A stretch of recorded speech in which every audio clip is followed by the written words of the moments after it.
नमस्कार. परिमंडळातील कल्याण डोंबिवली या पूर्ण हद्दीमध्ये 31 डिसेंबर वर्षाअखेर आणि नववर्षाच्या स्वागताकरता अनुषंगाने पूर्ण हद्दीमध्ये बंदोबस्ताचं नियोजन करण्यात आलेलं आहे. त्याच्यामध्ये स्थानिक पोलीस स्टेशनच्या माध्यमातून त्या ठिकाणी विविध ठिकाणी फिक्स पॉईंट्स, त्यानंतर नाकाबंदी त्या ठिकाणी लावण्यात येणार आहे. नाकाबंदी ठिकाणी वाहतूक विभागाच्या मदतीने त्या ठिकाणी ब्रेथ अनालिसिसची पण व्यवस्था करण्यात आलेली आहे.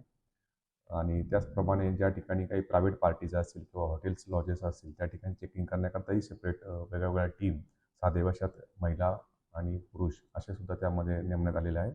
जेणेकरून नववर्ष स्वागत सर्वांनी आनंदाने, उत्साहाने करताना कोणत्याही नियमाचा त्या ठिकाणी भंग होणार नाही, याचं निगराणी करण्याकरता एक संपूर्णपणे बंदोबस्त लावलेला आहे. त्याच्यामध्ये 2 ACP, 100पर्यंत आपले पोलीस अधिकारी आणि जवळजवळ 600 पोलीस कर्मचारी असा हा पण पूर्णपणे बंदोबस्त परिमंडळ 3 मध्ये लावण्यात आलेला आहे. या माध्यमातून सर्व नागरिकांना मी आवाहन करतो की सर्वांनीही जे काही नियम पाळून दिले शासनाने, ज्या प्रकारच्या नियमावली दिलेली आहे, त्या नियमावलीचं पालन करावं आणि नववर्षाच्या आणि स्वागत आनंदाने करताना कोणत्याही नियमाचं उल्लंघन होणार नाही याची काळजी घ्यावी. धन्यवाद.